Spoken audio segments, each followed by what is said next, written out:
La gentillesse ne suffit pas. On nous a appris que la bonté protège, que si l'on garde le cœur ouvert, si l'on agit avec douceur, si l'on tend la main, le monde nous répondra avec justice, que la paix intérieure attire la paix extérieure, que l'amour désarme la violence, que la lumière suffit à dissiper les ombres.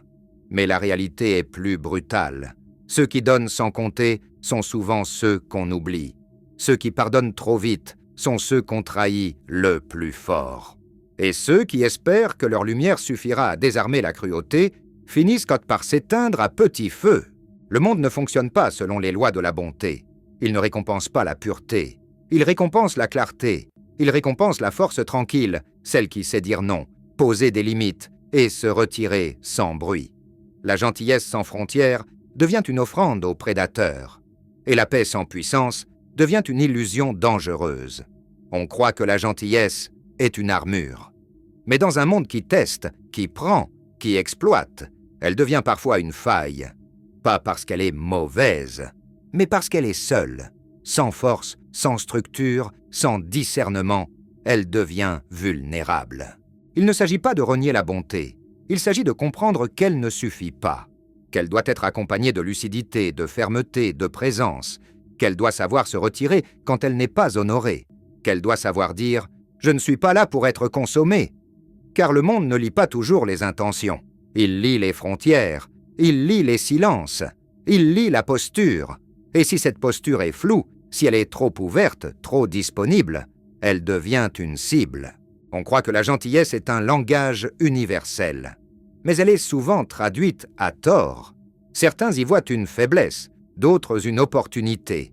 Peu y voient une force, à moins qu'elle ne soit portée par une colonne vertébrale. Et cette colonne, c'est la clarté. Clarté sur ce que l'on tolère. Clarté sur ce que l'on protège. Clarté sur ce que l'on refuse. Être bon ne signifie pas être naïf. Être bon ne signifie pas être disponible à tout. Être bon ne signifie pas se sacrifier pour être vu, pour être aimé, pour être validé. La bonté véritable est exigeante. Elle sait s'arrêter, elle sait se taire, elle sait partir. Elle ne mendie pas l'amour, elle ne quémande pas le respect, elle ne se justifie pas. Elle est là, entière, mais elle ne s'offre pas à ceux qui ne savent pas recevoir. Elle ne se dilue pas dans les attentes des autres. Elle ne se perd pas dans les jeux de pouvoir. Et c'est là que beaucoup se brisent. Ils donnent encore et encore, croyant que leur lumière suffira. Mais ils ne voient pas que cette lumière attire aussi les ombres, et que sans discernement, elle devient combustible. Alors, que fait-on quand on réalise que notre bonté ne suffit pas? On se brise, ou on apprend à ne plus tout prendre à cœur. On apprend à poser des limites. On apprend à dire non sans colère. On apprend à se retirer sans bruit. On apprend à protéger notre énergie comme une ressource sacrée. Ce n'est pas un renoncement, c'est une maturation. Ce n'est pas une fermeture, c'est une sélection. Parce que tout ne mérite pas notre lumière. Tout ne mérite pas notre pardon. Tout ne mérite pas notre présence. Et ce n'est pas de l'arrogance, c'est de la sagesse. La gentillesse devient puissance quand elle est choisie, non imposée. Quand elle est dirigée, non dispersée. Quand elle est protégée, non exploitée. Alors, si tu te reconnais dans ces mots, si tu as déjà ressenti que ta gentillesse était une faiblesse dans les yeux des autres, dis-le en commentaire. Partage ton expérience. Car ici, sur Stoic Echo, on ne romantise pas la douleur, on la transforme. De la trahison à la transformation. Chaque trahison est une fracture. Mais elle peut devenir une forge. Quand on donne tout, qu'on aime sans calcul, qu'on espère sans défense, et qu'on est trahi, ce n'est pas juste une douleur. C'est une remise en question de notre valeur. On se demande, ai-je trop donné? Suis-je naïf? Est-ce que ma bonté est un défaut? On retourne chaque geste, chaque silence, chaque offrande. On cherche l'erreur dans notre cœur, comme si aimer trop était une faute. Mais la vérité, c'est que la trahison ne parle pas de toi. Elle parle d'eux. Ils t'ont pris parce qu'ils le pouvaient, parce que tu n'avais pas encore appris à poser des frontières, parce que tu espérais que l'amour seul suffirait à te protéger. Et c'est là que le stoïcisme entre. Non pas pour t'endurcir, mais pour t'éveiller. pour te rappeler que la douleur n'est pas une fin, c'est une transition. La trahison est un miroir. Elle te montre ce que tu tolères, elle te montre où tu t'es oublié, elle te montre ce que tu dois reconstruire. Et pourtant, c'est dans cette chute que naît la force. Pas celle t'es oublié. Elle te montre ce que tu dois reconstruire. Et pourtant, c'est dans cette crie que naît la force. Pas celle qui se venge, mais celle qui se relève sans bruit, avec une clarté nouvelle. Quand tu arrêtes de chercher le pourquoi et tu choisis le comment. Comment avancer? Comment te reconstruire? Comment devenir cette version de toi qui ne s'excuse plus d'exister? Parce que le pourquoi t'enferme dans le passé. Il te fait tourner en rond dans les ruines. Mais le comment t'ouvre une porte. Il t'invite à bâtir, à poser des fondations nouvelles, à devenir le gardien de ton propre territoire intérieur. Tu comprends alors que la trahison n'est pas une condamnation. C'est une initiation.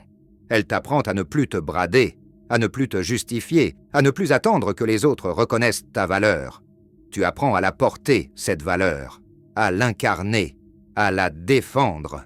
Non par la colère, mais par la présence, non par le bruit, mais par le silence, mais par le silence. Tu deviens cette personne qui ne s'explique plus, qui ne court plus après l'approbation, qui ne cherche plus à être compris, parce que tu t'es compris toi-même. Et dans ce silence, tu deviens inévitable. Pas parce que tu es invincible, mais parce que tu es entier, parce que tu ne négocies plus ton intégrité. Tu apprends à dire non, à poser des limites, à choisir tes batailles, à te retirer sans bruit, mais avec autorité. Tu apprends que tout ne mérite pas ton pardon, que tout ne mérite pas ton énergie, que tout ne mérite pas ton cœur. Et ce n'est pas de l'arrogance, c'est de la sagesse, c'est le fruit d'une douleur transformée, d'une chute traversée, d'un feu intérieur qui ne cherche plus à plaire, mais à éclairer. Tu deviens le genre de personne qui ne s'excuse plus d'exister, qui ne se justifie plus d'être sensible, intense, lucide. Tu deviens le genre de personne qui ne se laisse plus définir par les blessures, mais par la manière dont elle les porte. Et c'est là que commence la vraie transformation. Pas dans le rejet de la douleur, mais dans son intégration. Pas dans la vengeance, mais dans la réorientation. Tu ne veux plus prouver, tu veux construire. Tu ne veux plus être aimé à tout prix. Tu veux être aligné. Et cet alignement, il commence par une décision. Celle de ne plus te trahir toi-même, celle de ne plus te justifier, celle de ne plus te perdre dans les attentes des autres. Tu choisis la clarté, tu choisis la force tranquille, tu choisis de devenir cette version de toi qui ne s'excuse plus d'exister. Ce moment-là, ce basculement, c'est le cœur du stoïcisme. Ce n'est pas la douleur qui te définit, mais ce que tu en fais. Partage en commentaire. Quel a été ton moment de bascule? Celui où tu as cessé de te justifier, celui où tu as choisi de te reconstruire. Le silence comme puissance. Il arrive un jour où tu ne cherches plus à être compris. Tu ne t'expliques plus. Tu ne cours plus après l'approbation. Tu ne tends plus la main pour qu'on la serre. Tu ne parles plus pour être entendu. Tu poses tes limites. Tu choisis tes batailles. Tu marches avec une clarté qui ne demande plus la permission. Ce jour-là, quelque chose bascule. Tu ne cherches plus à convaincre. Tu ne cherches plus à plaire. Tu ne cherches plus à être validé par des regards qui ne te voient pas vraiment.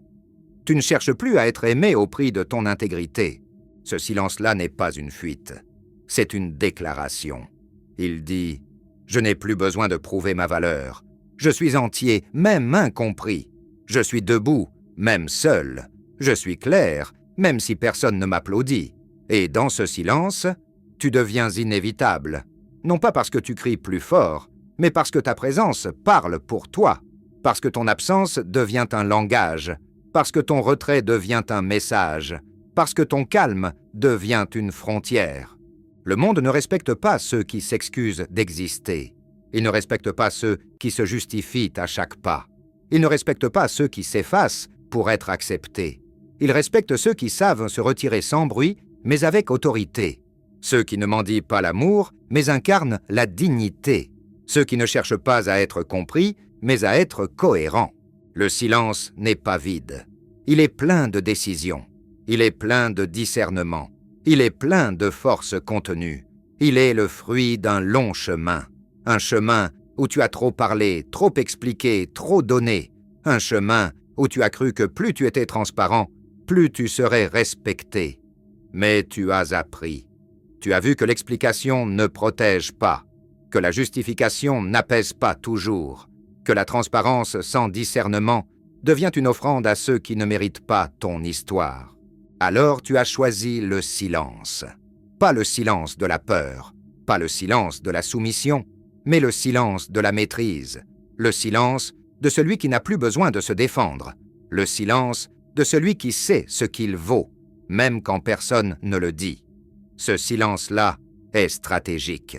Il ne fuit pas le conflit, il choisit les terrains, il ne nie pas l'émotion, il la canalise, il ne cherche pas à gagner, il cherche à rester aligné. Et dans ce silence, tu retrouves ton axe, tu retrouves ton souffle, tu retrouves ton espace. Tu n'es plus dans la réaction, tu es dans l'intention. Tu ne réponds plus à tout, tu ne participes plus à chaque débat, tu ne te laisses plus aspirer par les projections des autres, tu ne donnes plus accès à ton monde intérieur, à ceux qui ne savent pas l'honorer. Tu apprends à garder pour toi ce qui est sacré. Tu apprends à ne pas tout dire, à ne pas tout montrer, à ne pas tout offrir, parce que tout ne mérite pas ton énergie, tout ne mérite pas ton explication, tout ne mérite pas ton cœur.